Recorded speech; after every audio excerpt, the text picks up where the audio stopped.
All right. Well, I think we've heard enough from us on the controversy of vacating the speaker's chair in the House. And I thought it was a good idea to bring in, an expert who's got a little inside information to share with our audience. Congressman Max Miller, how are you? I've been doing a lot better. I can tell you that much. It's crazy when 8 members of your own party vote with the majority of Democrats, yet over 200 Republicans are then called rhinos. Yeah. It's unbelievable how individuals within our conference have messaged this to say that they're conservative crusaders when right now we are closer to a coalition government that we've ever seen and a Democrat speaker because of the actions that my colleague from Florida, Mr. Gates, took just yesterday. Yeah, it's wild to me. And before we get into all that, I want to make sure our audience is familiar with you and your background and your perspective in all of this, because it ain't like you're a rhino. Yeah. So tell us a little bit about your background. Yeah, no, and I really appreciate that. So I started with President Trump in February of 2016, and I was one of the first 10 or 12 staffers that were on his campaign. Mm-hmm. And I did it because I believed in his message about being a MAGA conservative, about taking care of the American first agenda and the American people. And I fundamentally believed in that, and that's why I joined his campaign. Throughout that process, we won. I got into the White House. 2 years in, I was the youngest director of advance in White House history, and then I became a senior advisor to him. So I know President Trump very well, just as my colleague Matt Gaetz does. And I also talked to President Trump 3 times yesterday, and I'm sure we can get into that later to go ahead and to really cut through the misinformation that a lot of my colleagues on my side of the aisle that have been really, familiarizing the American people with, that's just simply not true. Right. And I appreciate that. Before we get to it, though, you've brought tribute. And we love that here on the Ruthless Variety Program. It's here in a black plastic bag.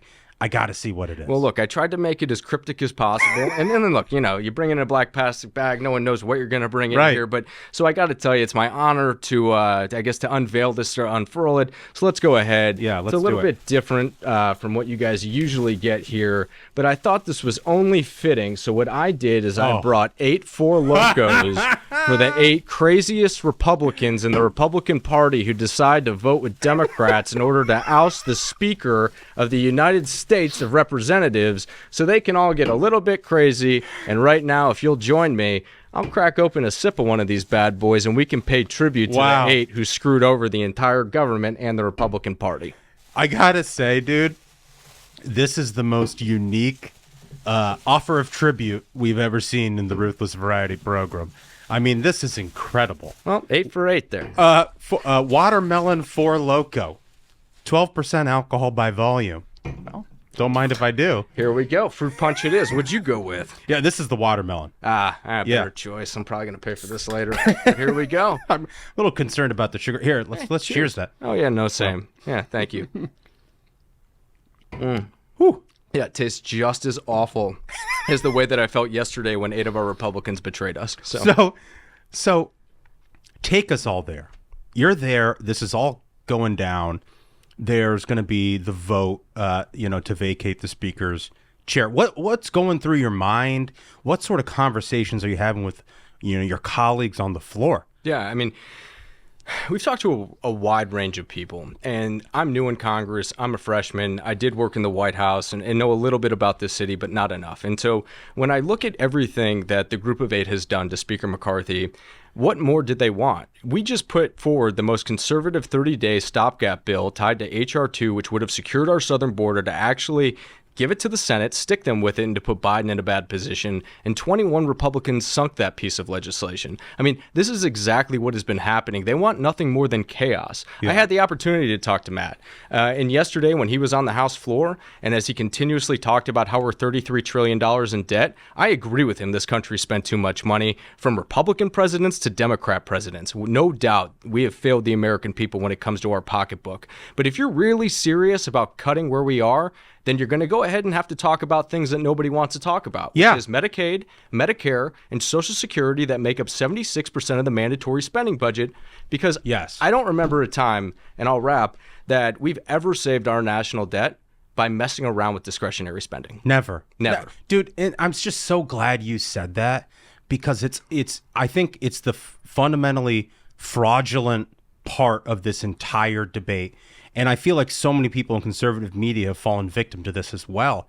They get suckered in on, snippets they see from the House floor or interesting messaging ideas from these eight to be like, well, yeah, well, they're the serious ones. And in reality, the problem is orders of magnitude bigger than what they say is their beef with this continuing resolution. And my message to them is like, put on the green visor, get out a fucking calculator, and explain to me how this is going to put a single dent in that $33 trillion. Well, even we can go all the way back, right? Matt Gaetz introduced this motion to vacate, and we asked him a very pointed question in conference. And we said, what's your plan? Who do you want to go ahead and see as speaker? Right. Do you know what he said? No. He said, I don't want to truncate the process. Do you know what that tells me and every member of Congress? You don't have a plan. This is a personal vendetta that goes back several years within Congress from when you got here for Speaker McCarthy, and a nasty ethics investigation that I don't think is going to bode so well for Mr. Gaetz.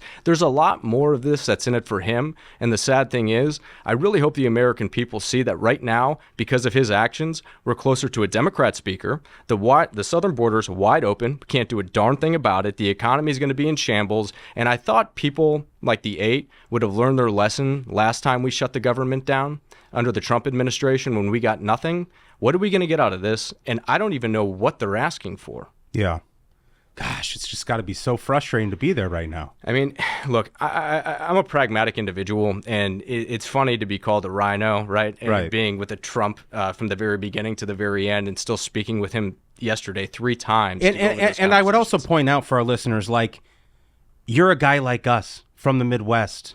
Like, you're from like the Cleveland area. Yeah, I grew up in Cleveland, Ohio, my whole life. You're not some fucking swamp creature who's here railing against a guy who's trying to change the system. Like, you're barely familiar with the system. No. What are you, 35? Yeah, I turned 35 in November. I'm yeah. one of the youngest members of Congress, and from everything that I can see, it's very easy to come up here and to look at the serious people who are willing to do the work, yeah. and then look at the people who are up here only to get on TV and only to be here for social media clicks. Right. And I believe the American people can see through that. But the biggest problem, and I don't mean to keep on harping on it, is that we do have a group of individuals that want to sow nothing but chaos. And usually on a sports team, if you have someone that's cancerous, you cut them out. Yeah. Unfortunately, we can't do that within the Republican Party of Congress, but we can certainly advocate on the other side, maybe to not have these individuals return. We're here to govern. We're not here to play political games. We're not here to introduce a motion to vacate. I'm here to do the work on behalf of the 7th District of Ohio,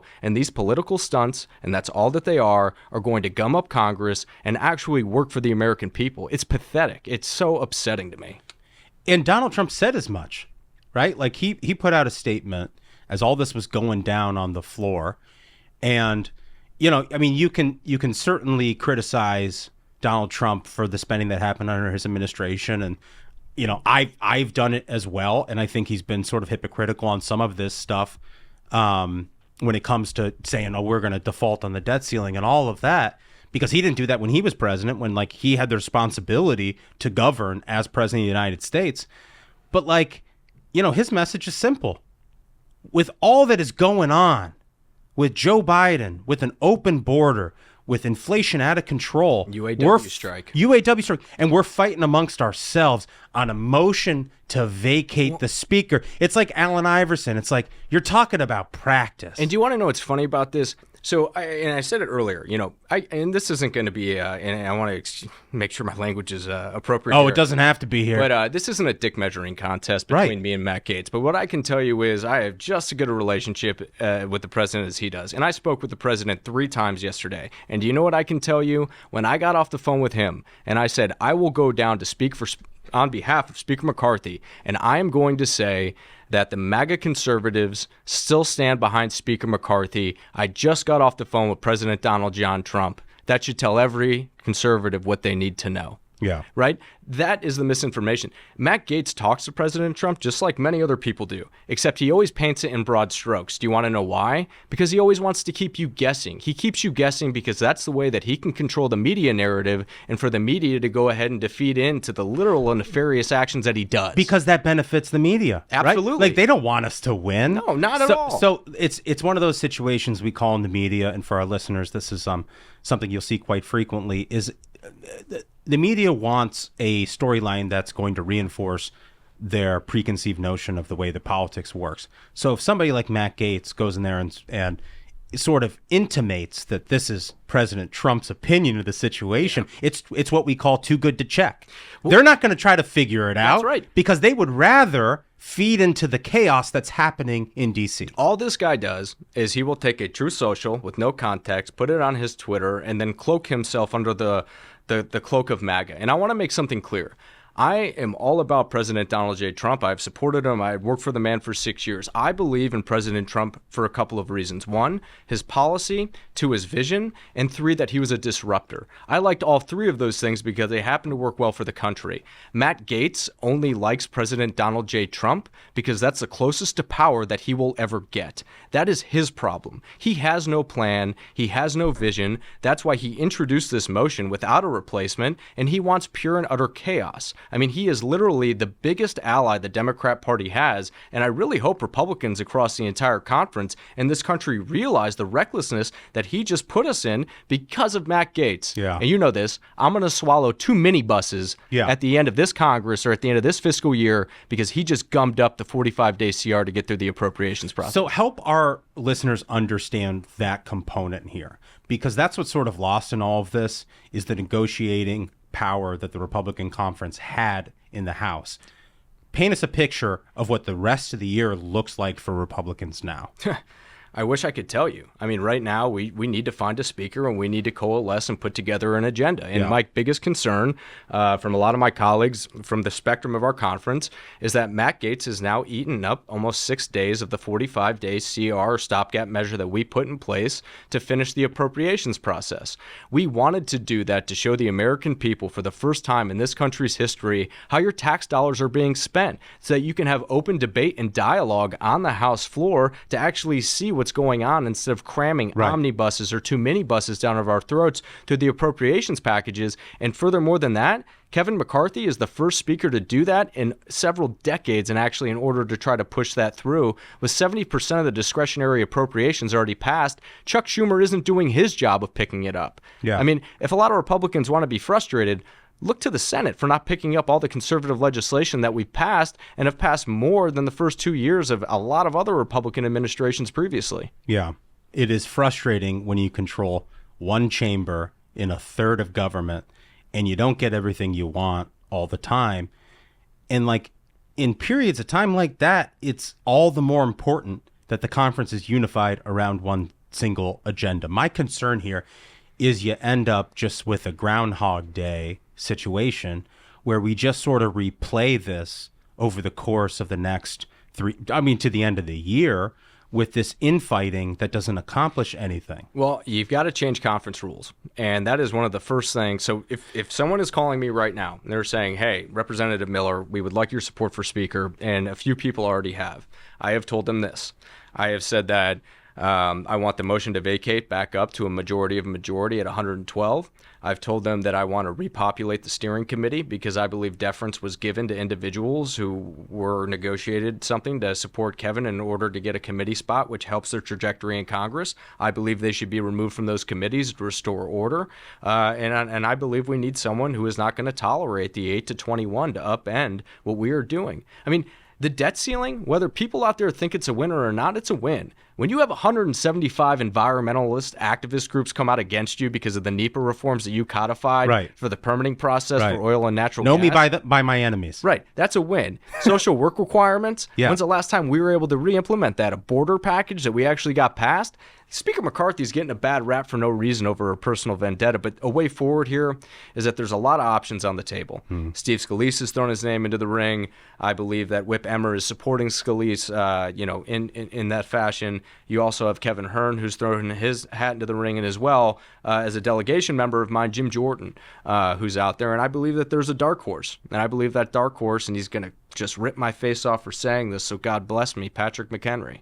I believe is a dark horse who could possibly run this conference and do a heck of a job leading it with a conservative agenda and having friends in every corner. Interesting you say that. He had sort of a viral moment when he was in, the speaker's chair with the gavel the other day, where he sort of slammed the thing down, which I just loved. And I think it was sort of a great demonstration of the frustration that's happening in our conference right now in the House. It's just...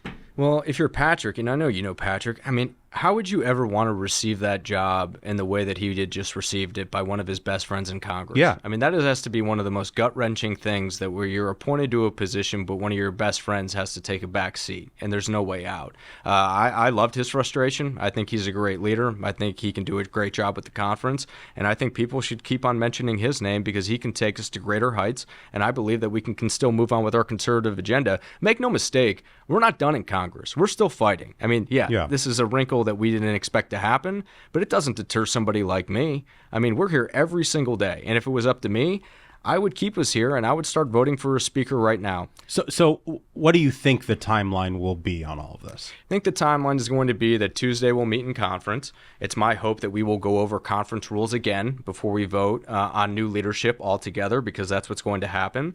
And then once we come up with consensus candidates, then we will go on the floor and vote for a new speaker. But look, I don't think anyone's a front runner. I think we could be doing this for a number of weeks right now until everything flushes out, unfortunately. Wow. There is no consensus pick. I mean, Matt did this without a pick. With no plan. With no plan, Underpants with no support. Right? Once again, I hate to just reiterate the same points I've been making. 96% of the Republican conference stood behind one man. Yeah. Right? 4% stood behind one other individual. Ronald Reagan said, if you're my friend 85% of the time, you're one of my best friends you have. Well, if you hit 96% and you're an actual team player and care about the people who actually sent you here for you to represent, then Kevin McCarthy would still be speaker. So you mentioned it a little bit earlier, your preconditions, increasing that threshold for the motion to vacate the chair, changing up things with the steering committee and all of that. I'm curious if you've gotten a sense from, other rank and file members and whatnot, if they're going to be holding these candidates for the job of speaker the same sort of preconditions, or do we end up in a place where all of these people are tripping over themselves to offer those our four loco eight, the same deal that put us in this position in the first place? Well, I'm going to say something that I was told not to say. Let's go. And I was actually really told not to say this. This is going to upset a lot of people and a lot of friends of mine. It's my belief that we need all new leadership within the Republican conference. I believe that Kevin did a phenomenal job with what he's done, but I think that we need new representation to lead this conference. The Kevin McCarthy chapter of being speaker, he did a phenomenal job, and I will never back down from that. But unfortunately, that last chapter is closed. And I believe in order to move the Republican conference in the best way forward is all new leadership that can't be tainted or can't be thrown at with other allegations by the 8 or 21 saying you cut backroom deals with Kevin. Okay. And I think that this could be a chapter that we could close and move forward to a new version of Congress and a conservative agenda. I mean, look what Patrick McHenry did as his first action. He went ahead and he kicked Steny Hoyer and Nancy Pelosi out of their ceremonial offices within the Capitol.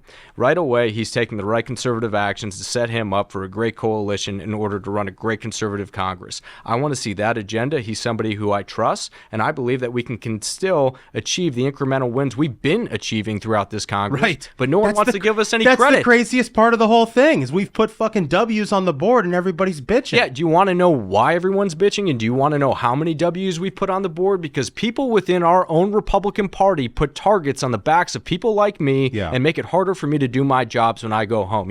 I represent an R7, and I represent one of the largest Ukrainian constituencies, also with rural counties down below us, right? Yeah. 3 rural counties. I have to strike that balance. That's my constituency. Those are my family members. That's how I look at it, right? Right. But you have to go in and you have to talk talk to them about the tough conversations and not back away from these things. And so when we go into these communities and we talk to them and we're very forthright, they absolutely get it. But we need to be doing that across the board. I mean, we really have an opportunity here to close this chapter, to look to a new chapter, and for new Republican leadership to take the reins. And I honestly think that that's the best way forward. And I think that's really how you're going to coalesce the most around support around one person.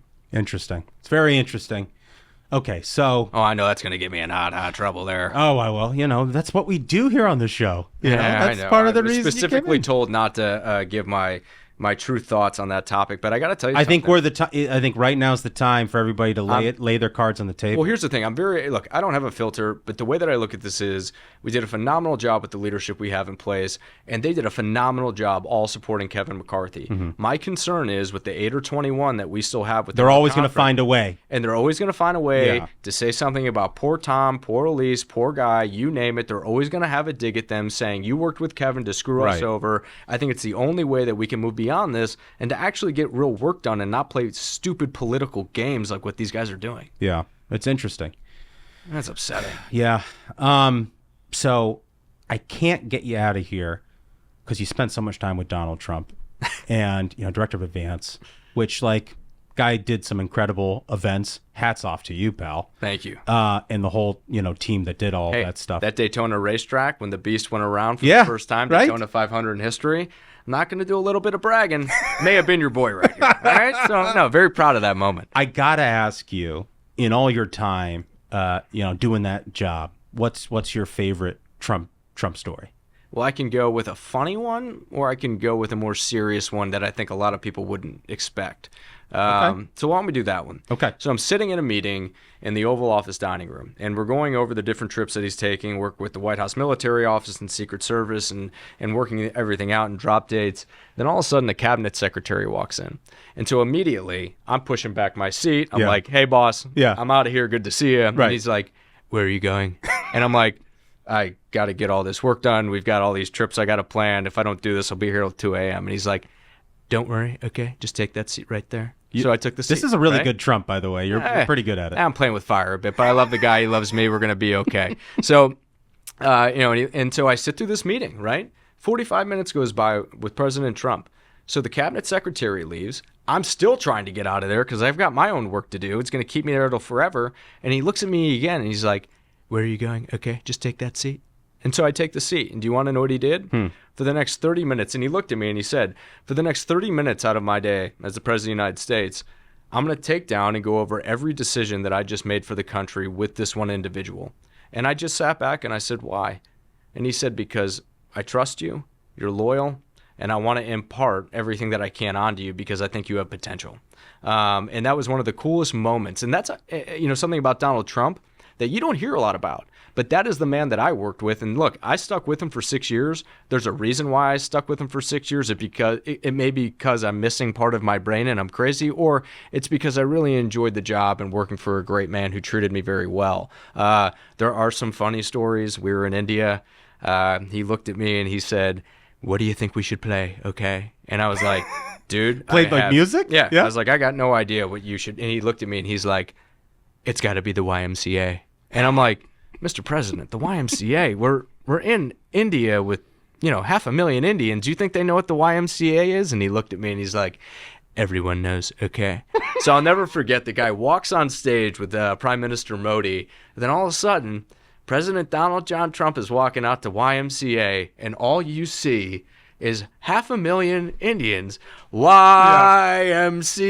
And I'm dreading when he's walking off the stage.